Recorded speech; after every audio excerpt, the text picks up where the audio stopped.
लिए क्यूब के फेस पे मान लीजिए एक क्यूब है,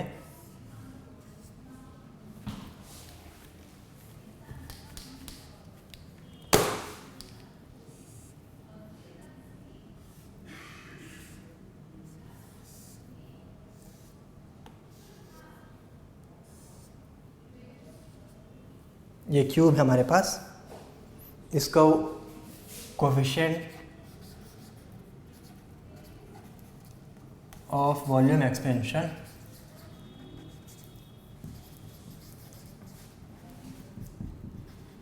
इस गामा एंड इसके मान लीजिए इस फेस को देखते हैं। अगर हम इस फेस को इसको इधर कर लेता हूँ, ये जो ये फेस होगा इस पर हमने कोई दो पॉइंट ले लिए, मान लीजिए ये पॉइंट है एंड एक ये पॉइंट है ए एंड एक बी। इस फेस पर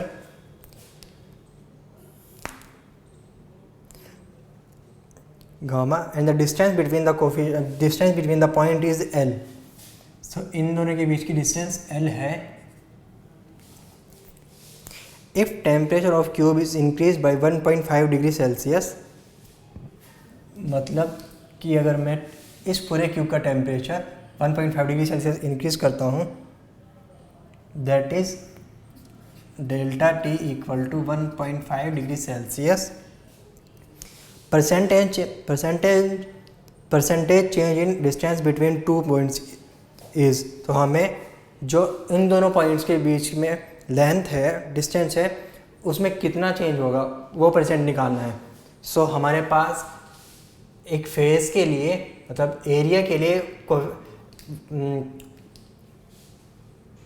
एरिया एक्सपेंशन के लिए फॉर्मूला होता है, that is delta A by A equal to 2 gamma delta T. So जो परसेंटेज चेंज होगा वो 2 टाइम्स होगा, दैट इज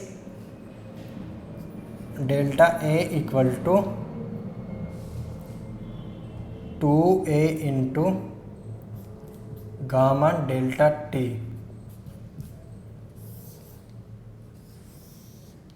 सो कोरस्पॉन्डिंगली जो ये इनके बीच की डिस्टेंस है l, उसमें कितना चेंज आएगा, delta l by L equal to वही 2 times 2a into gamma delta T. So delta L equal to 2 times of gamma delta T. So जो परसेंटेज चेंज आएगा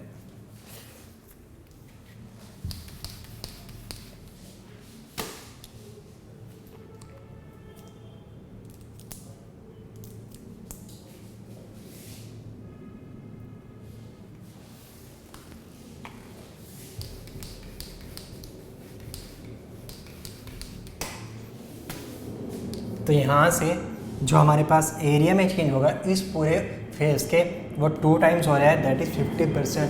सेम क्योंकि ये दोनों पॉइंट एक ही फेस पे है, तो जितना चेंज इसके एरिया में होगा उतना ही चेंज इसकी लेंथ में भी होगा। मतलब जो इसकी लेंथ इन दोनों पॉइंट्स के बीच की लेंथ में इंक्रीज आएगा, सो वो भी कितना होगा, 50%। So percentage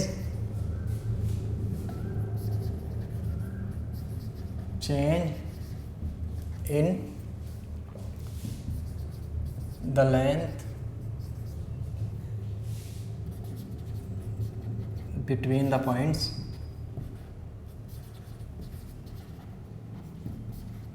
is equal to 50%।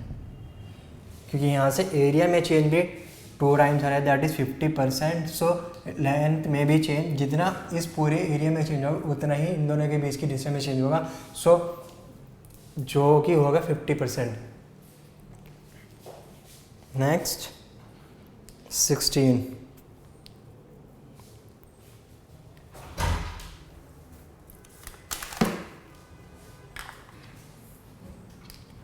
16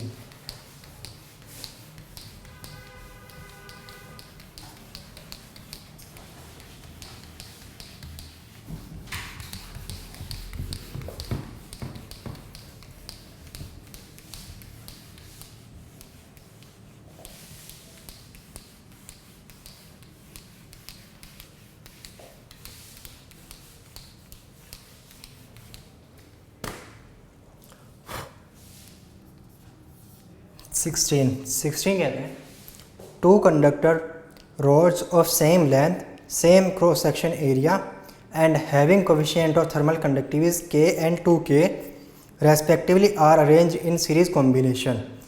Equivalent thermal conductivity of the combination is, मतलब दो रोड है हमारे पास, ये लेंथ सेम है, क्रॉस सेक्शन एरिया सेम है, बट इसकी थर्मल कंडक्टिविटी K है एंड जो दूसरी रोड है उसका भी लेंथ सेम है, क्रॉस सेक्शन एरिया सेम है, बट उसकी जो थर्मल कंडक्टिविटी है वो 2K है।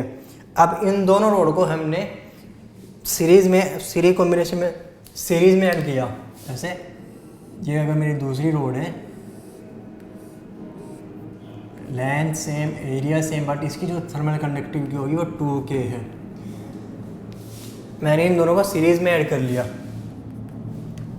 तो जो ये पूरा सिस्टम बना, ये पूरी रोड बनी है एक अकेली, इसकी मुझे थर्मल कंडक्टिविटी निकालनी है जो दैट इज़ K इक्विवेलेंट। मान लिया ये K इक्विवेलेंट आती है, K EQ, सो K EQ फाइंड करनी है मुझे। अब क्योंकि सीरीज कॉम्बिनेशन में ऐड करने पे जो थर्मल कंडक्टिविटी होगी वो कैसे ऐड करते हैं वो हो जाएगा, क्योंकि ये L लेंथ ये है, तो टोटल लेंथ हो गई 2L, that is 2L by K equivalent equal to L by K plus L by 2K।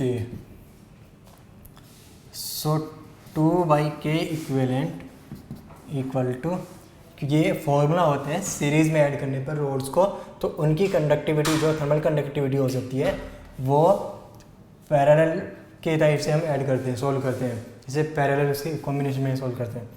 So 2 by K equivalent equal to 1 by K plus 1 by 2K। So 2 by K equivalent equal to 2K, ऊपर आ जाएगा 2 plus 1 3। So K equivalent equal to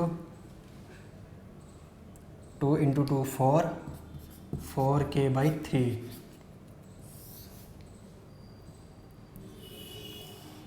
सो ये होगा हमारा answer. सो 16 का जो answer होगा वो थर्ड आएगा, that is 4K by 3।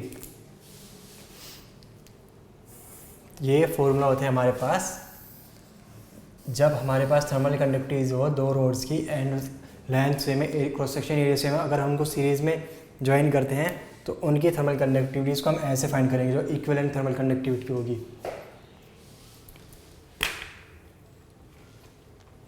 17th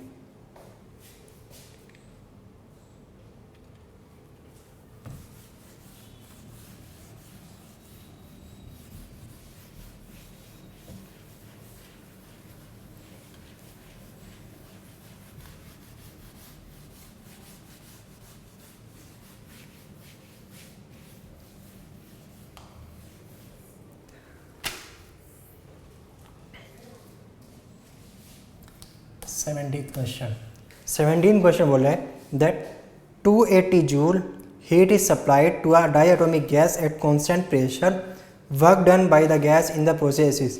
सो वो बोल रहा है कि हमने एक कोई गैस है दैट इज 2 डायटोमिक, मतलब like oxygen nitrogen, diatomic means that. So हमने उस गैस को 280 जूल हीट सप्लाई की। So Q equal to 280 joule and diatomic gas है तो उसके लिए Cp कितना हो, Cp आ जाएगा for diatomic gas Cp equal to 7/2R, क्योंकि डायटोमिक गैस के लिए गामा की वैल्यू होती है वह 2 होती है, 7 होती है for diatomic gas, gamma equal to 7 and Cv होता है F/2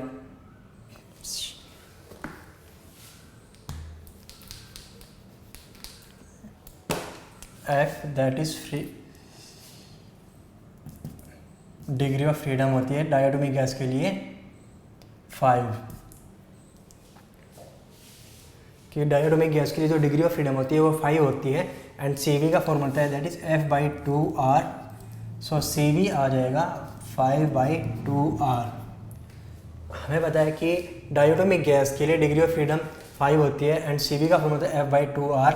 so that is equal to 5/2R। So CP minus CV equal to R होता है, हमारे पास रिलेशन होता है। तो यहाँ से इस फॉर्मूला का यूज़ करके हमने CP की वैल्यू यहाँ पे निकाली दैट इज 7/2R, क्योंकि यहाँ से CP हो जाएगा CV प्लस R। सो CP की वैल्यू वो होती है हमारे पास डायटोमिक गैस के लिए। सो हम यहाँ से जो उसकी इंटरनल एनर्जी में चेंज होगा वो निकाल सकते हैं, that is change in internal energy of that gas equal to CP delta T। And first law of thermodynamics का यूज़ करके हम उसमें वर्क डन निकाल सकते हैं। So first law of thermodynamics होता है delta U equal to Q minus W। So W equal to Q minus delta U। अब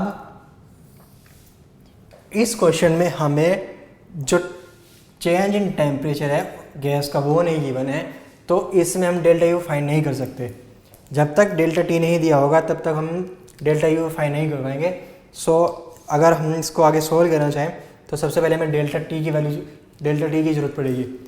अब क्योंकि हमें इसमें डेल्टा T नहीं दिया है तो मैं इसको यहीं पे लीव कर रहा हूँ, क्योंकि जब तक डेल्टा T नहीं पता होगा तब तक डेल्टा U नहीं निकाल पाएंगे। सो W को मैं यहीं पे लीव कर दे रहा हूँ।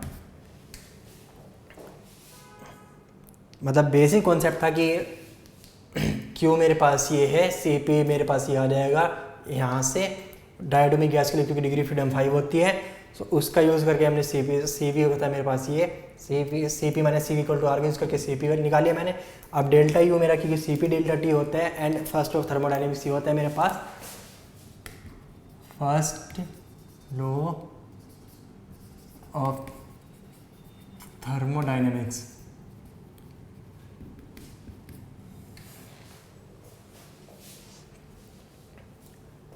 अब क्योंकि डेल्टा T नहीं पता है तो डेल्टा U नहीं पता चल जाएगा, तो आगे सॉल्व कर नहीं हो पाएगा ये। तो अब आते हैं 18 क्वेश्चन पे।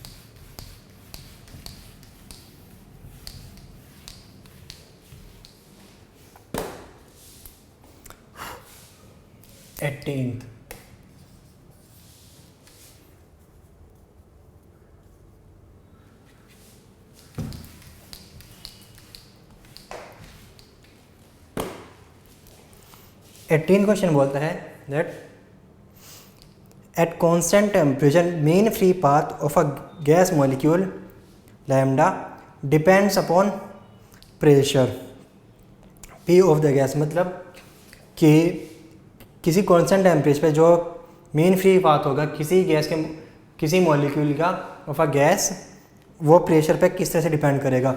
सो सिंपल फॉर्मूला होता है हमारे पास मेन फ्री पाथ के लिए, that is lambda equal to KT upon 2 πV² P। ये होता है हमारा मेन फ्री पाथ का फॉर्मूला। लैम्डा मेरा mean free path,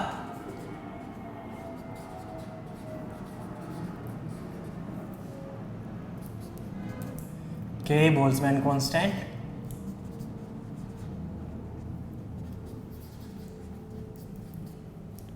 T temperature, V velocity of the molecule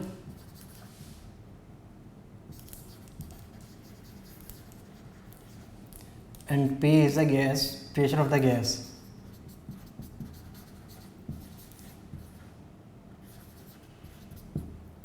Temperature of gas.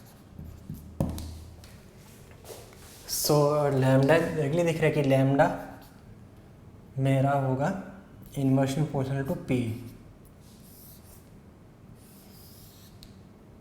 So lambda is inversely proportional to P. So इसका जो answer आएगा वो 3 होगा 18 का. थर्ड ऑप्शन इसमें सही होगा. That is lambda is inversely proportional to P. 19 question orally है. दैट 19 क्वेश्चन में वो पूछे कि at which of the following places time period of sample at which of the following places time period of a simple pendulum will be maximum.